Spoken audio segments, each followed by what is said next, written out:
So you may be wondering, if it's really possible to look decades younger and avoid a facelift, why have so many celebrities been rumored to be getting them? And why does everyone else follow? Be honest with yourself for a second. Do you really think that every single celebrity and every person you see walking around who looks a decade younger than their age had a facelift? Leave a comment and let me know after you watch this video. And I know facelifts are everywhere right now, and they're trending younger and younger. Celebrities like Kris Jenner had one, and other celebs like Anne Hathaway are rumored to have had one. But here's the truth most people won't tell you. It is possible to look 10 to 20 years younger without a facelift and look 100% natural, but only if you do the right things early. Miss this window and surgery becomes the only option. So I'm gonna tell you the things you need to do to slow facial aging and keep control of how old you look.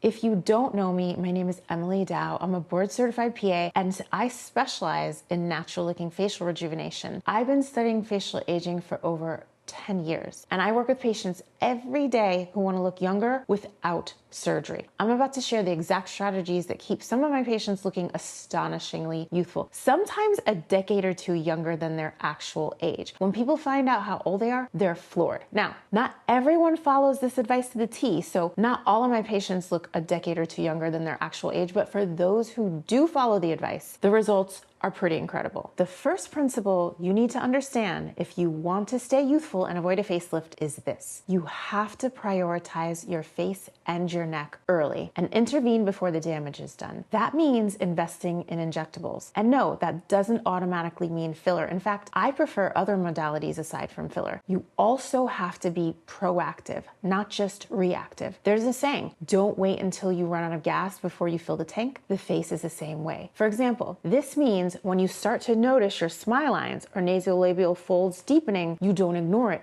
You intervene. That's being proactive. Waiting until your wrinkles are deeply etched in your skin is being reactive. And by then, your options are limited. You address changes that you see to your face early enough, and then you have to stay consistent. My patients who look 10, 15, or 20 years younger than their age don't do one treatment and disappear for years. They stay consistent. They come in to see me a few times a year, some every few months, and that's why they look the way they do. The second principle and target we're aiming for with injectables is to keep on top of restoring lost volume when you see changes. Volume loss is a huge part of aging, and people really underestimate how much volume our faces lose, and that's because it happens so gradually. We lose around 1.5 cc's of facial fat per year and around 1% of collagen each year, and perhaps 2% after menopause. So by the time you're 40, you've lost around 20% of collagen and around 30 cc's of facial fat. Replacing lost volume helps to lift the skin tissue. You may have heard that injectables don't lift, but it's already been proven that they do. A study has shown that injectables can provide a small but significant lifting effect in a minimally invasive repeatable procedure. Of course, the lifting effects are never going to be as much as you would get with a facelift, but it showed that adding volume may lead to a change in tension of the connective tissue fascia under the skin, resulting in a repositioning of the upper skin layers. Remember, a facelift is just cutting away excess skin and attaching it back, which is why you can get a facelift and still look your age. But sometimes people don't look that much younger unless they have the volume restored. This is why facelifts are often paired with fat grafting. Fat grafting plays a huge role in tissue repositioning. Why do you think our skin sags and descends in the first place? What happens to our skin to cause it to lose elasticity and then sag? Let's look at actress Keira Knightley. You can see her face has lost volume. As we age, we lose volume first, and then when too much volume is gone from the loss of fat, collagen, and elastin, loss of elasticity follows, and the skin sags. So in theory, if we can correct for the volume loss and intervene, then we can try to prevent the skin from losing elasticity and then sagging. Because once you lose too much elasticity, no injectable can fix that. At that point, surgery becomes the only option. What we're looking at is the laxity and the forward descent of the cheek. As we get older, the skin tissue moves downward and forward. And most people have one side that ages faster than the other side, and this is my bad side, as I call it, or the side that ages faster, which I think is my less attractive side. The thing is that this is my fuller side, and it's usually the fuller side of the face that will have more laxity. Why is that? Well, when one side of your face is naturally fuller, it's usually holding more weight, and that extra weight increases the gravitational pull and mechanical stress, and that's why we'll often have more laxity or sagging on the fuller side, which usually leads to a deeper nasolabial fold, earlier formation of a mild jowl, and more visible skin redundancy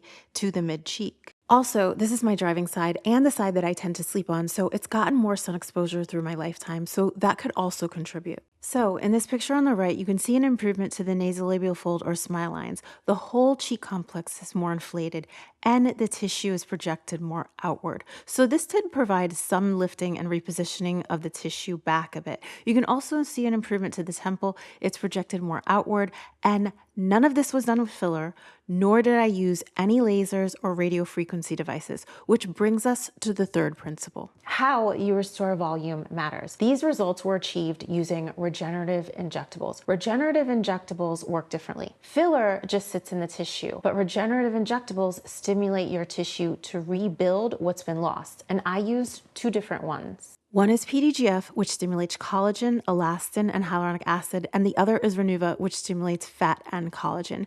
And these were strategically placed to lift the tissue. Comment below if you can see the difference. Let me know what you think. The power of these regenerative injectables is that your skin actually looks more youthful. Hyaluronic acid filler does a fantastic job of adding volume, therefore masking volume loss, but it's not going to rejuvenate the skin quality. And the quality of skin changes with age. Another huge advantage is that you're going to look 100% natural if you're getting regenerative injectables or biostimulators, because they stimulate your body to rebuild what is lost. So the improvement comes from within the tissue itself, which is why the results look natural. You're not just filling the face, you're restoring the foundation. When large amounts of hyaluronic acid filler are used over the years to compensate for ongoing volume loss, the filler's hydrophilic nature can create a firmer, heavier, stiffer appearance to the skin tissue. This is most noticeable in the mid-cheek and under eye area. You've probably seen it. Those people weren't doing anything wrong. They were trying to maintain volume, which is the right goal, but the wrong tool was used long term. If you want to restore volume and keep your face soft, mobile, and natural, stimulating your own tissue is a smarter approach. That's how my patients and myself maintain a youthful look without looking done. One question I get all the time is, can you overdo regenerative injectables or biostimulators? What if it stimulates too much? You can't do anything to reverse it. Why would you want to reverse your own collagen and elastin, or even need to reverse your own collagen and elastin? If anything, I've heard on very extremely rare occasion, someone saying they felt like they lost definition to their face, or their face has more fullness or more softness, often resembling how their face looked years earlier, but they're not gonna look unnatural like the way filler can make someone look. As far as overdoing it with something like Renuva, remember, Renuva is an injectable that stimulates fat, but it's not a fat transfer surgical procedure where it's possible that too much fat stays. I've seen people with unnatural looking fat transfers, but I've never seen or heard of anyone who overdid it with Renuva. If anything, they usually want more stimulation. And this comes from a lot of the people who do tons of Renuva. They say you really can't overdo it with Renuva. Another thing I so enjoy is that my patients can proudly say when they use regenerative treatments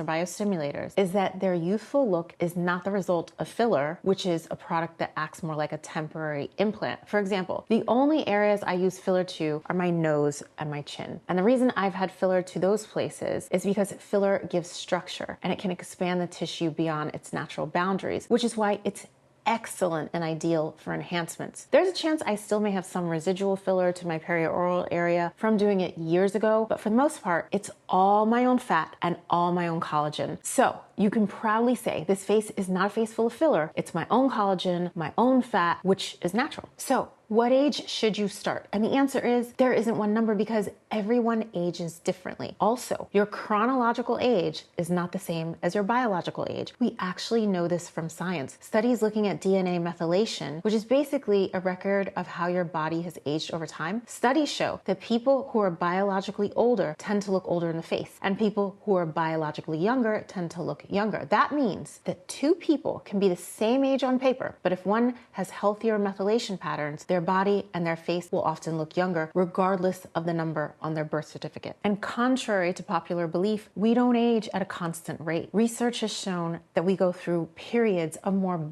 rapid biological aging, most notably around age 44 and again around age 60. That's why so many people say they felt like they aged suddenly in their 40s. And interestingly, this pattern shows up in men too. So it's not just about menopause. So no, you don't age overnight, but aging does accelerate at certain points. I would say you should look into starting injectables by the time you're in your late 30s. Again, that doesn't mean waiting until your late 30s. If you're noticing the signs of aging, you start sooner. But what I can tell you is that the patients who look 10 to 20 years younger than their chronological age, who can forego facelifts, are usually those who started getting injectables in their early 30s, or some of them even started in their 20s, and they kept up with it. And they see me a few times a year to maintain and restore lost volume. But here's something really important that most people overlook or never even practice. Injectables aren't the whole picture. The people who look decades younger aren't just focused on looking younger. They're also focused on living a healthy lifestyle, which actually maximizes their attractiveness, which is the fourth principle. The people who age best practice a preventative lifestyle. As said in previous videos, if you're overweight, it could be challenging to get support for the tissue because you have an abundance of facial fat. As stated before, it's usually the fuller side of the face that will have more laxity. On the other hand of the spectrum, being underweight also works against you. When the body doesn't have adequate protein and nutrients, it prioritizes survival, not tissue repair. Collagen production slows, fat stores are harder to maintain, and regenerative treatments rely on your body's ability to build. So if the raw materials aren't there, the response will be limited. I'm gonna make a blanket statement here, but if you don't weight train, you really need to rethink your priorities. The ideal patient who wants to avoid a facelift also practices resistance training so they can preserve muscle and bone. Resistance training isn't just about looking good. Muscle is one of the strongest predictions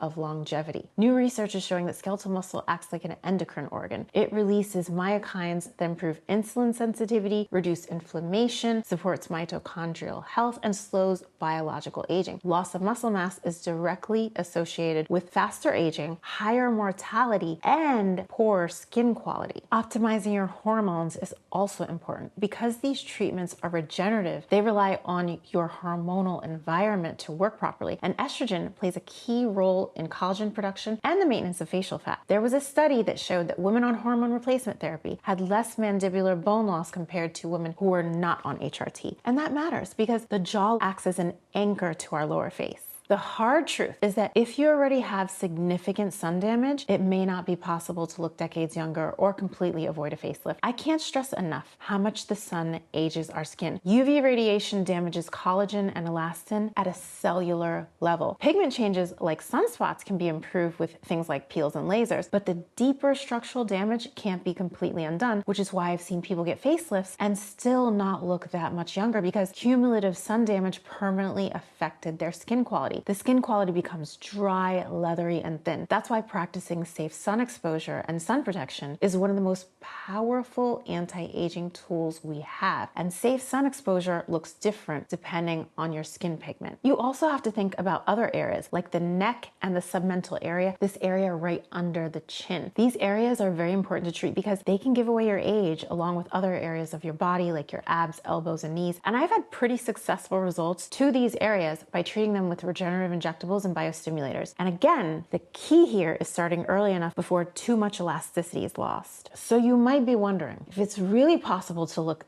decades younger and avoid a facelift. Why are so many celebrities getting them? And why does everyone else follow? Because most people don't do the work early. They don't prioritize preventative treatments like the other things I mentioned in this video. They don't stay consistent. They don't support their results with lifestyle habits, resistance training, sun protection, nutrition, and hormonal health. As an example, look at how many people are now on GLP-1 medications like Ozempic. Before these drugs existed, weight loss required long-term lifestyle change. And I know it's not easy. If it were, we wouldn't have over 20 million people using GLP-1s today. Discipline is hard. Life is hard. And we're living in a comfort crisis. For some people, it's just easier to let their faces age, their skin sag, and get a facelift. Remember, the women who look youthful are proactive. They're not playing around. They invest early, they stay consistent, and they take their face seriously. They understand that ignoring early signs only makes the work harder later. They treat their face like a long-term investment. And it is, because your face is your calling card. They also understand that this is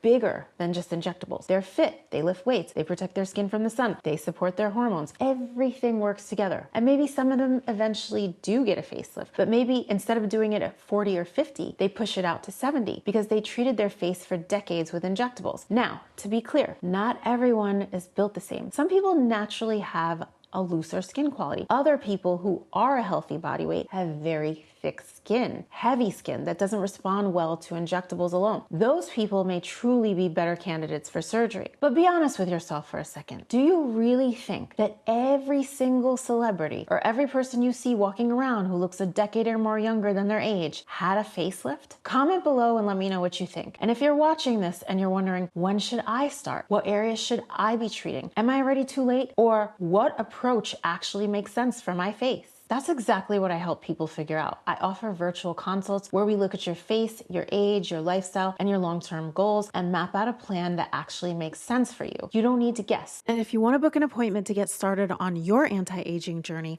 I'm located in the Los Angeles area. Check out a link in the description to book an appointment. And you don't need to wait until surgery feels like your only option. But don't forget to watch these videos next to understand facial aging even deeper.